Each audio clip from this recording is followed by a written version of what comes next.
ശേഖരമേനോന്റെ അതേ മുഖം, അതേ മൂക്ക്. എവിടുന്നാ നമ്മൾ ഒടുവിൽ കണ്ടത്? നിനക്ക് ഓർമ്മയുണ്ട് ഭവാനി? ലാസ്റ്റ് ടൈമില് സിംഗപ്പൂരിൽ നിന്ന് വരുമ്പോഴായിരിക്കും ഫ്ലൈറ്റില്. ആ ശബ്ദത്തിന് പോലും ഒരു മാറ്റമില്ല. എനിക്ക് കേട്ടപ്പോഴേ മനസ്സിലായി ആ പഴയ ശേഖരമേനോൻ തന്നെ. ഹലോ, ആ 1 മിനിറ്റ്, മോക്ക ഫോൺ. Hello, thank you. ആ ദാ ഇപ്പോ ഒരു അരമണിക്കൂറായി. ഇല്ല, വിഷമമൊന്നും ഉണ്ടായില്ല. യെസ്. ആ ശേഖരമേനോൻ, ഞാനിവിടെ കേടുപാടൊന്നും കൂടാതെ എത്തിയോന്നറിയാൻ എനിക്ക് അപ്പോഴേ തോന്നി.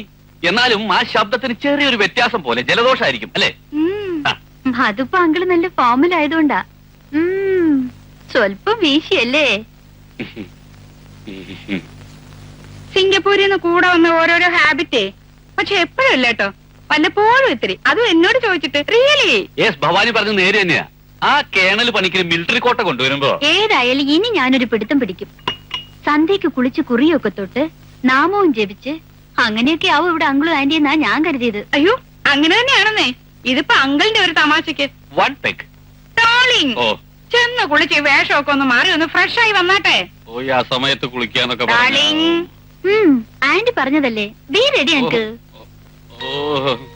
ദീപം ദീപം ദീപം. ഇങ്ങോട്ട് വെക്കൂ, ഇങ്ങോട്ട് വെക്കൂ. പഴയകാല ഓർമ്മ വരുന്നത്. നമ്മൾ ജീവിച്ചിരിക്കുന്നു എന്ന് തോന്നുന്നു തന്നെ ഇപ്പോഴൊക്കെയാ. സിറ്റിയിലെ പഠിത്തവും അവിടുത്തെ ഒരു ബഹളവും ഒക്കെ ചേർന്നപ്പോ പഴയതെല്ലാം അങ്ങ് ഒഴുകിപ്പോയി. ഓർമ്മകളെ ഉള്ളു ഇപ്പൊ മനസ്സില്. മുത്തശ്ശി ഉണ്ടായിരുന്നപ്പോ കാവിലെ ദീപാരാധന തൊഴാൻ മുടങ്ങാതെ പോകുമായിരുന്നു. ഇവിടെ അടുത്ത് എവിടെയാ ആന്റി അമ്പലം ഉള്ളത്? അത് ഇവിടിപ്പോ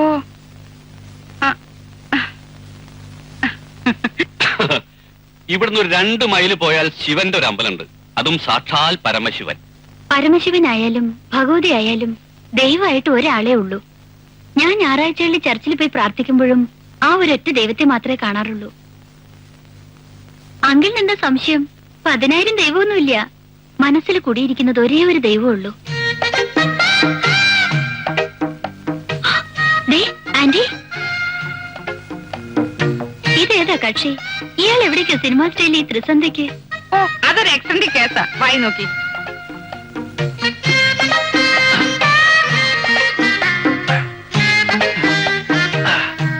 തോട്ടങ്ങി അവന്റെ ഒരു വെള്ളത്തില്. ഭവാനി, നിമ്മി മോളെ കൊണ്ട് അകത്തേക്ക് പോകും. മോൾ ഇങ്ങനകത്ത് വരൂ. Coming darling. Yes.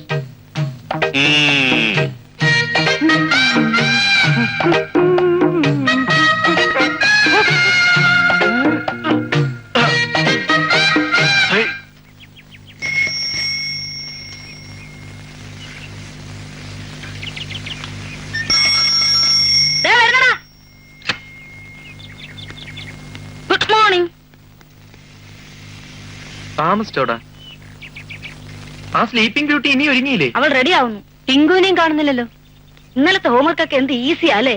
My Jesus, ഹോംവർക്കോ? എന്റെ ജിജോ, നീ എന്തിനാ ഇങ്ങനെ പേടിക്കുന്നേ? ഏറി വന്നാ 10 അടിയും 101 ഇമ്പോസിഷനും. അത്രയല്ലേ ഉള്ളൂ. അടി കൊള്ളാൻ ഒരു ധൈര്യമൊക്കെ വേണോടാ. പക്ഷേ എനിക്ക് ആ ധൈര്യം ഇല്ലാത്തോണ്ട് ഞാൻ ഓർത്തങ്ങ് ചെയ്തു. സിമ്പിൾ. ഞാനിപ്പോ കണ്ടേച്ചു വരിക. ആരെ? ആ ചെത്തു പാർട്ടിയെ ആക്കല്ലേ. നീ ഇന്നലെ സന്ധ്യക്കോട്ട് അവിടെ ആയിരുന്നോ? വായി നോക്കി. ഇപ്പഴേ ഒരു ഓട്ടോയിൽ അങ്ങോട്ട് പോയി. ഞാനൊന്ന് ചിരിച്ചു. അപ്പന്നെ നോക്കിയൊരു ലൈനടി. ഞാൻ അങ്ങോട്ട് വീണു പോയി മൈ ഫ്രണ്ട്സ്. ആഹാ, മാർവലസ്. പുളു, വെറും പുളു. നീ കണ്ടിട്ടുമില്ല, അവൾ ലൈൻ അടിച്ചിട്ടുമില്ല. പുളു എങ്ങി പുളു. മഞ്ജു വാ പോവാം. ടിങ്കു, നീ ഹോംവർക്ക് ചെയ്തോ? എന്ത് ഹോംവർക്ക്? ഒന്ന് ചുമ്മാ ഇടാ. അപ്പൊ നമ്മുടെ മെക്കാനിക്കും ചെയ്തിട്ടില്ല. ഗംഭീരമായിരിക്കും. ഇന്ന് ട്യൂസ്ഡേ അല്ലേ? ഫാദർ ഫവോരിയോസിന് വട്ടുകൂടുന്ന ദിവസമാ. നല്ല രസമായിരിക്കും. 2 ആൾക്കും ഡോസ് കിട്ടുന്ന കാണാൻ. പടാ, നീ പേടിക്കണ്ടടാ, ഞാനല്ലേ. അതാ എനിക്ക് പേടി.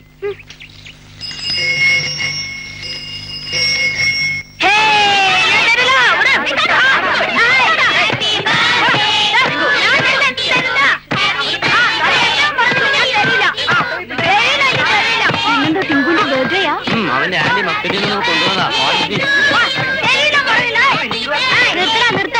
ഇന്നവന്റെ ബർത്ത്ഡേ ഒന്നുമല്ല. നീ അപ്പൊ ആരാണ്ടി സോപ്പിടാൻ സീറ്റ്സ് ഒക്കെ വാങ്ങിച്ചോണ്ട് വന്നിരിക്കുവാ അല്ലടാ? എനിക്ക് പാരി സോപ്പിടൊന്നും വേണ്ട. നീ എടുത്തോ.